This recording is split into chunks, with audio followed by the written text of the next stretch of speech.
What is happening, everyone? Today I'm gonna be doing something that I never thought I'd do before, and it's making content that's not about Supercell. And you guys know that this channel is mostly about Supercell, but if you guys don't know, I'm a big Five Nights at Freddy's fan.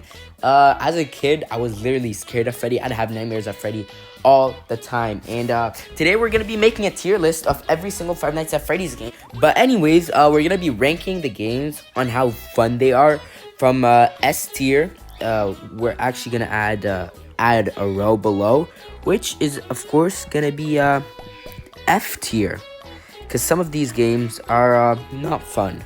But starting things off with Five Nights at Freddy's 1, the thing that started everything, the game that started everything. If you guys don't know, Scott Cawthon used to make a lot of games before Five Nights at Freddy's was actually a thing, and Five Nights at Freddy's was supposed to be his last project before he called it quits because his other games were never successful. But out of nowhere, Five Nights at Freddy's made it to the top, and now it's like one of the biggest games out there. One of the biggest franchise. Is getting a second movie very soon, and everyone loves it. The reason I put it A tier is because it's like a quick introduction to the games that are going to be coming out throughout the years. And the simplicity that the game takes it's just amazing. I love the game, and it's probably one of the most unique Five Nights at Freddy's games.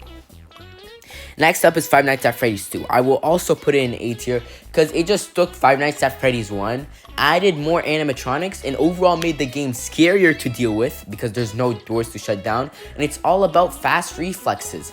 Now, when I first played this, I thought it was going to be a bad game because I saw a bunch of images on Google, and to be honest, it didn't really hype up the game. But once I played it, oh my god, this crap slaps. Five Nights at Freddy's 3, to be honest, I'm going to put it in D tier. I know this is like, this is kind of some disrespect to Scott Cawthon, but to be honest, Fnaf 3 gets really repetitive. Unlike Fnaf 1, where every night, like, the night gets harder because a new animatronic shows up, and then, yeah, you're going to have to deal with it better, get your strategy higher. For me, Fnaf 3 is just one animatronic that you need to deal with, which is Springtrap. And I really don't like the game mechanics. Like, you need to use some weird sound thing to lure Springtrap away from you.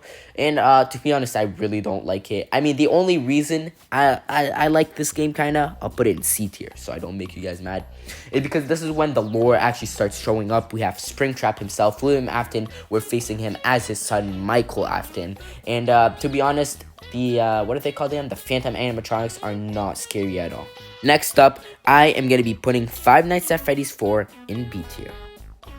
The reason I put Five Nights at Freddy's 4 in B tier is because while you're playing it, you are just scared as hell. You're like, oh my god, okay, right door, right door, wait, is that an animatronic? Let me close the door real quick. Back and forth, closet, bed, right door, left door. It's like pressure the entire time. And once you get to like night 5 or night 4, the animatronics start showing up crazy, so you need to keep on repeating this again and again and again and again and again. I guess it does kind of get repetitive, but the only reason I'm putting it in B tier is because you have the scary emotion, the scared emotion the entire time. Nights at Freddy's sister location, I'm putting in A tier. It's a solid game. The lore, 10 out of 10 actually. We get to know more about the Afton family and Afton's secret bunker. The best part about it is every single night is different. I guess night 1 was like, it's just an introduction to the game, but once you get to night 2, oh my god, things start getting scary. Now, the problem I have with night 2 in this game is that it is a long night. Like, first, you need to like test the animatronics if they're still working. You're gonna have to hide in Circus Baby's auditorium, protect yourself from the weird beady babs. After that, you're gonna have to go through Ballora's place, beat Funtime Freddy's weird small event thing. You know what? Where the power. I don't know what I'm saying. Sorry. And then you beat night 2. Now night 3. I guess it's fun. It's like Foxy, where you need to head to Funtime Freddy, which is the fixing part, which I like that. And night 4, which if you played the game, is it's a very hard night. Like, Scott Cawthon he had to nerf it like 3 different times, and I think it's a pretty unique game, and it deserves A tier. Five Nights at Freddy's Pizzeria Simulator goes to B tier.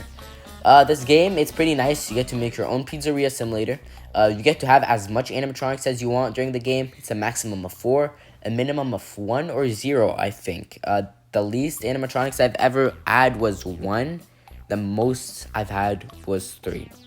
Now this game, it's a unique game, I guess, but the reason I don't like it is because the nights are so goofy, bro. If you play it, you'll understand. And next up is Five Nights at Freddy's Ultimate Custom Night. All the animatronics, custom nights. That's basically it. B tier, you can make your own Ultimate Custom Nights. Yeah, just right there in the name. Five Nights at Freddy's Help Wanted is an S tier game. You thought Five Nights at Freddy's 1 was scary. You thought Five Nights at Freddy's 2 was even scarier. Hell, Five Nights at Freddy's 3 wasn't even scary. But put it in a VR experience and oh my god, this crap slaps. Like, you are living Five Nights at Freddy's as the security guard himself, or as Vanessa, if you know the Help Wanted lore. When I first played it with my friend's VR, I was flabbergasted. I did play the flat version on mobile, but it's not the same experience in my opinion. Five Nights at Freddy's Security Breach is an S tier. I know a lot of people disagree with this, but oh my god, the amount of times this game got leaked, it was just so crazy, bro. Steel Wool absolutely cooked with this game, bro.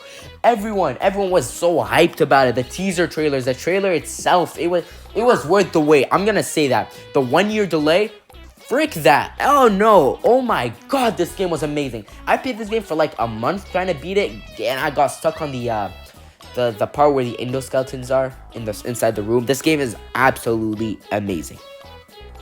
Five Nights at Freddy's Ruin goes to B tier. Now, Five Nights at Freddy's Security Breach, it was amazing.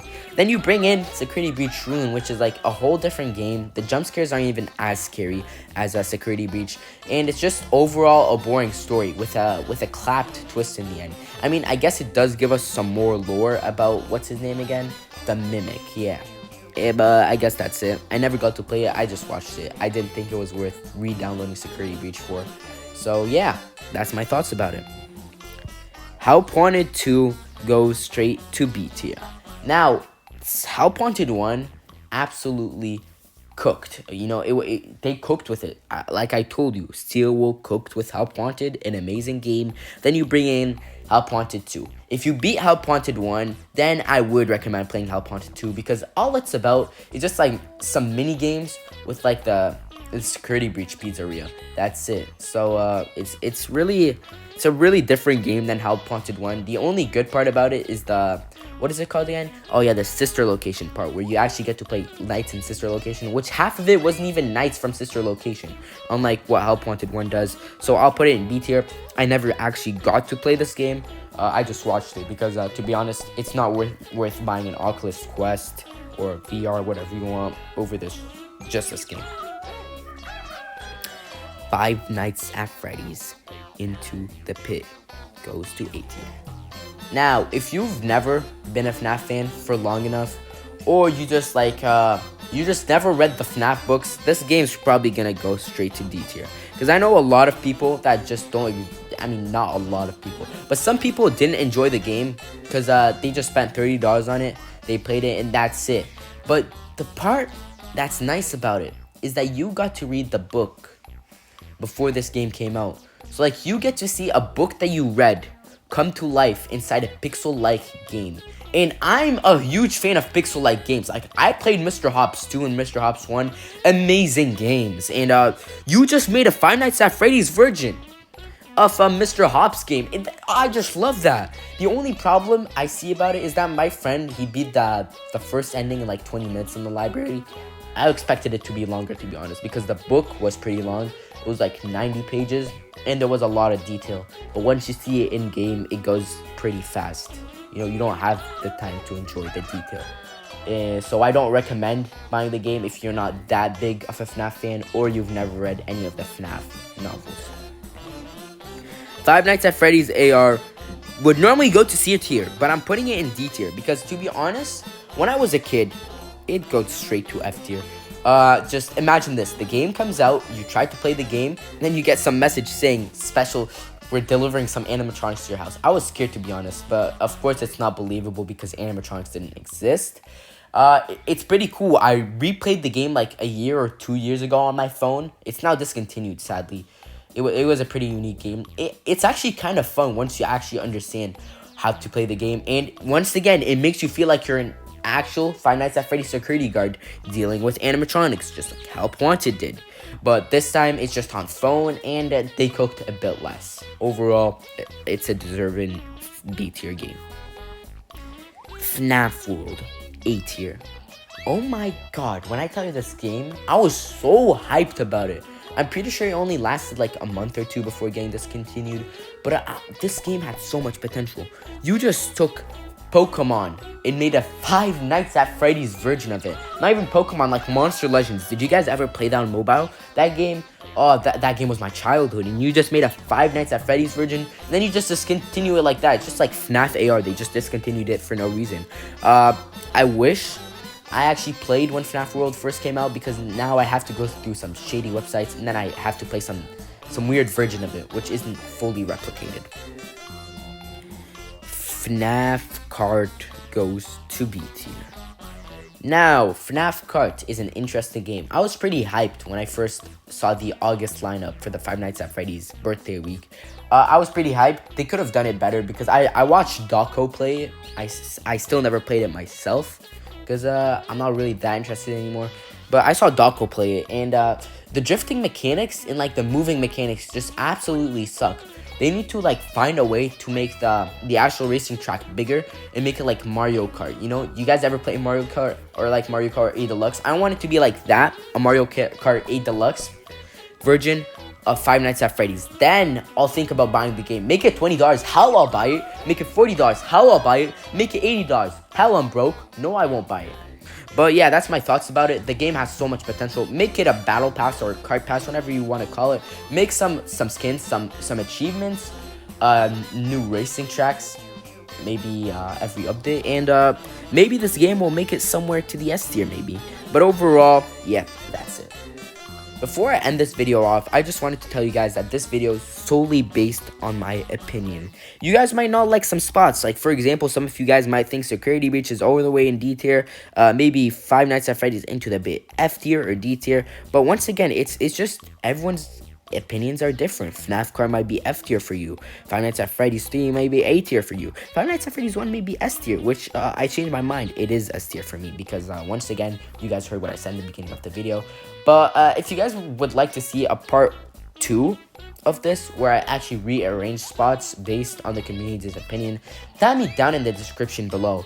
And if you guys want to see a FNAF week tier list for the August lineup, then tell me down below, and I'll see you guys in the next video. Goodbye.